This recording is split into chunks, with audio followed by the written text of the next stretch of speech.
অস্টিওপ্যাথির হচ্ছে যে আবিষ্কারক তাকে বলা হচ্ছে অ্যান্ড্রু টেলর স্টিল। অর্থাৎ অ্যান্ড্রু টেলর স্টিল একজন ফিজিশিয়ান এবং সার্জন ছিলেন। ইনি মূলত 4টা প্রিন্সিপালের উপর ভিত্তি করে এই অস্টিওপ্যাথি ট্রিটমেন্টটা আবিষ্কার করছেন।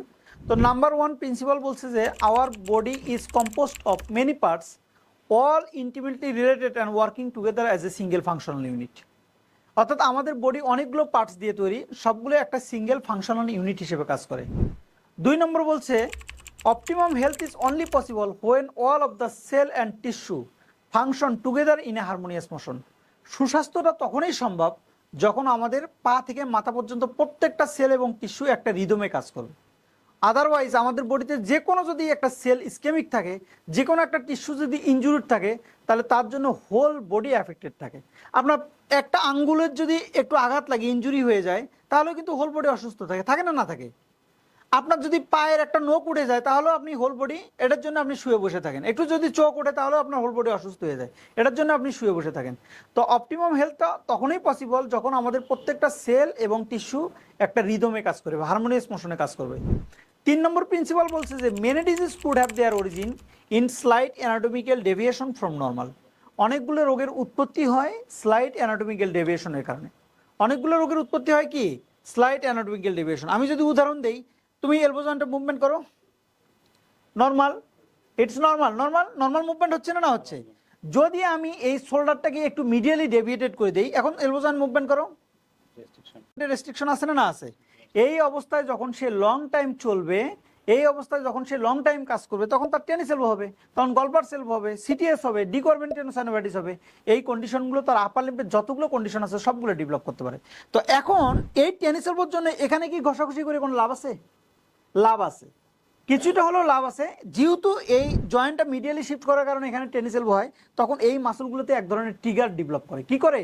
ট্রিগার পয়েন্ট ডেভেলপ করে। তো আপনি যদি লোকালি একটু যদি চাপাচাপি করেন, ফ্রিকশন ম্যাসাজ করেন, তাহলে তো একটু উপকার হবে। বাট আপনার 100% কখনোই এটা রিকভারি হবে না। 100% রিকভারি করার জন্য যদি টেনিস এলবোটা শোল্ডার থেকে হয়, তাহলে অবশ্যই শোল্ডারটাকে কারেকশন করতে হবে।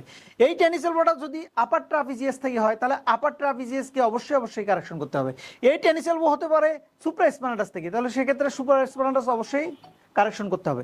এই টেনিস এলবো হতে পারে তার সার্ভাইকেল থেকে, সার্ভাইকেলের ডিসফাংশন যদি হয়, তাহলেও তার টেনিস এলবো হতে পারে। অর্থাৎ সার্ভাইকেল সিনড্রোম যদি থাকে, রাইট অথবা লেফট, তাহলেও তার টেনিস এলবো হতে পারে। তো সেক্ষেত্রে আপনাকে অবশ্যই সার্ভাইকেলটাকে টেনিস এলবো ম্যানেজ করার জন্য গুরুত্ব দিতে হবে।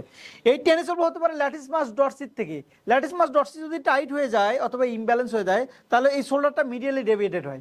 মিডিয়ালি ডেভিয়েটেড হলে ইন্টারনাল রোটেট এবং অ্যাডাকশন হয়। এই অবস্থায় যদি এলবো জয়েন্টকে ইউজ করে, তাহলেও তার টেনিস এলবো, গলফার এলবো, আপার ট্রাপিজের যতগুলো রোগ আছে সবগুলো হতে পারে। সো আপনার টেনিস এলবো ম্যানেজ করার জন্য আপনার হোল বডি চিন্তা ভাবনা করতে হবে। 4 নম্বর প্রিন্সিপালটা কি বলছে? 4 নম্বর প্রিন্সিপাল বলছে যে the body process self regulatory and self healing mechanism. Body আমাদের কি সেলফ রেগুলেটরি এবং সেলফ হিলিং মেকানিজম আছে।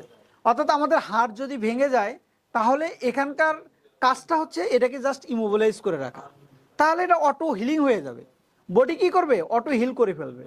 যদি আমাদের হাত কেটে যায়, এটাকে স্টিচ দিয়ে মুখোমুখি রাখা স্কিনটাকে অথবা টিস্যুটাকে, পাশাপাশি এটাকে যাতে সেকেন্ডারি কোনো ইনফেকশন না হয়, তার জন্য এটাকে কি করতে হবে? পরিষ্কার রাখতে হবে, ক্লিন করে রাখতে হবে। কিন্তু body healing occurs in your body. হিলিংটা ঘটবে কোথা থেকে? আপনার বডি থেকেই ঘটবে। তো এটা আমাদের হচ্ছে অস্টিওপ্যাথির প্রিন্সিপাল, এই 4টা। তো এই 4টে প্রিন্সিপাল যদি আপনারা মাথায় রাখেন, তাহলে আপনাদের জন্য অস্টিওপ্যাথি প্র্যাকটিসটা খুবই ইজি।